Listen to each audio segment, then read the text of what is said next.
साथीहरू यहाँ बारीमा चाहिँ हिजो 2-3 बारी बँदेलले मकै खाएछ।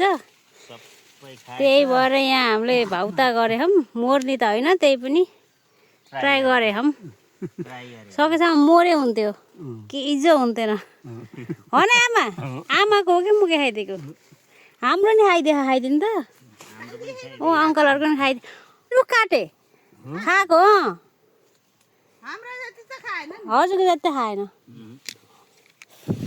खाना हाम्रो पनि चाखो। चाख्नुलाई चाख्दैन अझै त्यो उस भएन के मको यस्तो खाने अझै भएन। पुरै भ्याइसक्न लाग्यो यहाँ बँदेलले। दुम्सिल त खान्थ्यो अहिले फर्स्ट टाइम बँदेल पनि आयो कि यहाँ न। बुवा र अङ्कलको उयो आइडिया हो न बुवा? हजुरको आइडिया हो न? आइडिया बनाएको परे त हुन्थ्यो।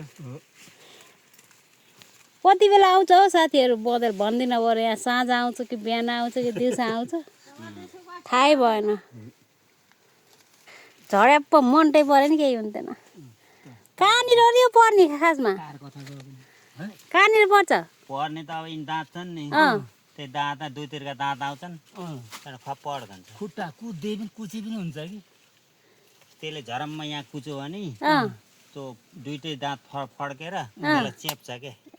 सरप्प यस्तरी चेपिदिन्छ त्यहाँ झिक्ने। ए त्यो दाँत एक ठाउँ हुने हो झ्याप्प। ए सही हो। ए त्यहाँ झिक्न सक्दैन खुट्टा। चुडालेर त हिँड्छन् क्या दुम्सिल? चुडालेर हिँड्छ